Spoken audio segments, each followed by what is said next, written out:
Well, since the arrest of longtime Donald Trump advisor Roger Stone, the press has rallied around the people who arrested him and around a very specific interpretation of events. It was completely justified, they say, for the FBI to show up with enough armed agents to overthrow a Central American country. And if Stone says he was upset by all that, well, he must be lying.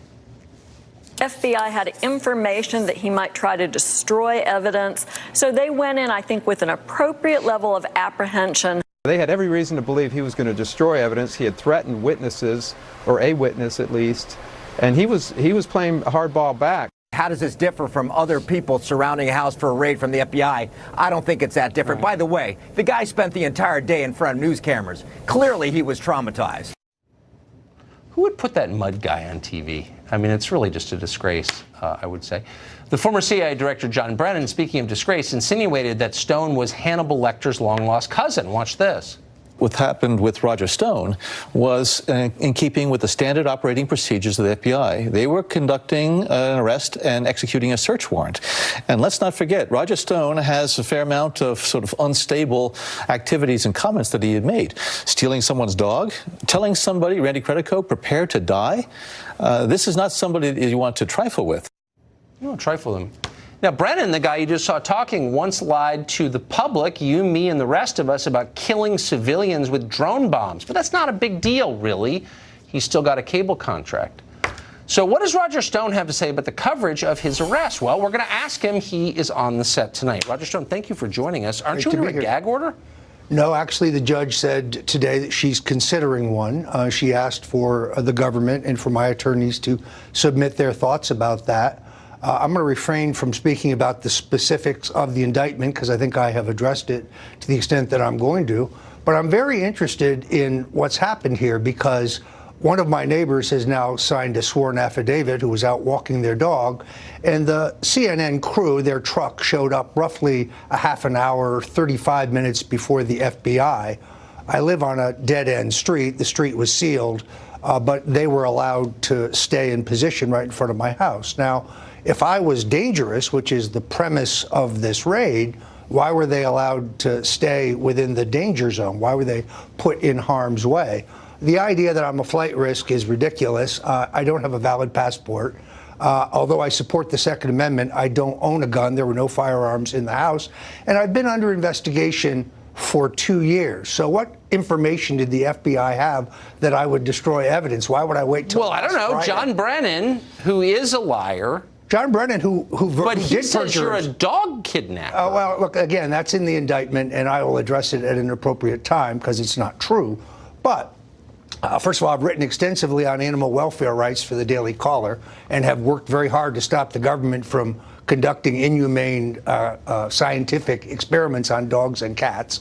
But I mean, you're a dog lover of the first water. But more importantly, John Brennan perjured himself twice before the Congress, once regarding the role of the Steele dossier and the FISA warrants, and secondarily regarding his breaking into the computers of a Senate committee looking into illegal torture by the CIA. Yeah, just lying about killing people with drones. Not a big deal. But he's not being prosecuted like Mr. Comey, Mr. McCabe, Rod Rosenstein, Mr. Wray. General Clapper, of course, who said that, well, no, there's no metadata collection process. And then, of course, Hillary Clinton herself. So all those people have perjured themselves, but I'm being prosecuted for perjury. Well, they never gave the finger to the man, though. And that may be your main crime, in my view. So, but let me ask you about the day of the arrest. Yes. So that was, I guess, a week ago today. You said that CNN remained within the security perimeter. Yes. During a raid that clearly they must have considered dangerous because they had automatic weapons. At least one arresting officer had 2 rifles with him and a sidearm. It's a lot of guns. How do you think CNN was allowed to stay there? How does that make sense? I don't know, and I hope Senator Lindsey Graham and the House Republicans will get to the bottom of that because I'd like to know who signed off on this raid. I mean, look, the main reason that the gag order concerns me is because I need to be able to raise the money to mount a defense. Right. They have unlimited taxpayer dollars, 3 platoons of Ivy League left-wing lawyers to prosecute me. They have just given us an enormous amount of material in discovery that we have to go through, 3 terabytes, according to their press release. unless people can go to stonedefensefund.com, and unless I have a forum to promote it, I can't possibly raise enough money. So I don't understand, on what grounds could they just end your First Amendment rights? Well, they, as you know, they gagged Paul Manafort in his trial because I would be prejudicing witnesses. I'd be prejudicing a jury.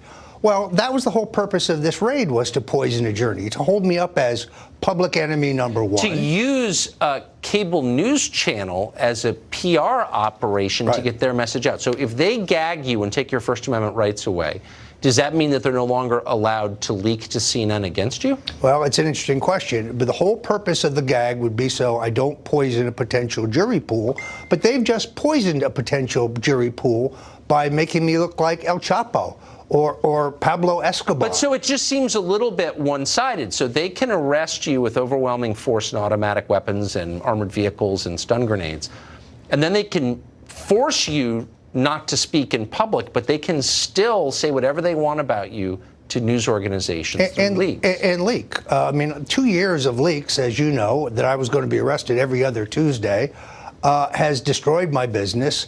The censorship of my show on InfoWars and the censorship of my Facebook page has hurt my book sales dramatically. I'm a New York Times best-selling author.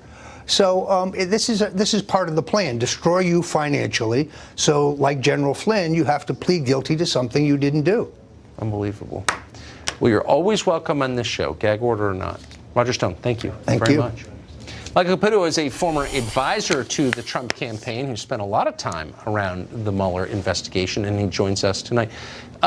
What is, Michael Caputo, the right course for someone under a gag order? I mean, it does seem a little strange that in a country that, at least the one I grew up in, we bragged about our right to say what we thought is true. What happens if you violate that and say, I have a First Amendment right to speak and I'm going to? And also, by the way, if you're Roger Stone, and that's the way you make your living in the media, speaking about current events, speaking about the investigations, and you put a gag order on a guy, that's like telling, Robert Mueller he's not allowed to investigate anymore. I mean, you're going to cut back his ability to even make enough money to pay his bills, let alone pay his legal bills. This is a bit different than Paul Manafort. Paul Manafort was not a media commentator. Paul Manafort was a political consultant. And giving him a gag order didn't really affect his ability to make a living. Roger Stone's already broke because of this investigation. They've killed his ability to make a living as a consultant. All he's got is his media commentary. And now they're going to cut that back too? Well, so, I mean, it just seems like fairness is the baseline that everybody wants or should want. So if you're telling a man you're no longer protected by the Bill of Rights and you're not allowed to speak in public, and if you do, you're going to go to jail, then shouldn't anyone in the Mueller office who leaks to the press about Stone go to jail? No doubt. And I think as well, let's not forget the profligate leakers at the House Permanent Select Committee on Intelligence, the Senate Select Committee on Intelligence, and others that are leaking right and left every day, all day long. Parts of Roger Stone's testimony before the House were leaked. We know where those leaks are coming from. The great thing about this case, I mean, I hate to see one of my best friends in front of a court and dragging these things out, probably has to raise $50,000, $60,000 a month to even keep up with the legal bills. But the one thing we get to see is Chairman Schiff, Representative Swalwell, and the others who were most likely leaking this information to the media get to be brought in front of the jury in this case and cross-examined. But I'll tell you this. Roger Stone's one of my best friends, perhaps my best friend. I was his driver 30 years ago, Tucker. I've talked to him not every day, but certainly every other day, frequently for 35 years. I haven't been able to speak with him since the moment of his arrest. Yeah. Roger Stone's attorneys are taking a real hard look at what the judge is going to be upset about. They're in an abundance of caution. None of us who are close to Roger are speaking to him right now. Be careful. Mike Caputo, thank you very much. Yeah, no kidding. Great to see you. Thank you. We've got a Fox News alert for you. Governor Ralph Northam of Virginia has just released a video statement on Twitter. In the video, the governor makes it clear he will not resign from his office, as a number of prominent Democrats have called on him to do, and is determined to serve out the full 4-year term. As we said, many on Twitter have said he should resign immediately over the newly released yearbook photo in which he is either dressed in blackface or a Klan hood. This is the candidate who called his opponent in last year's race a racist.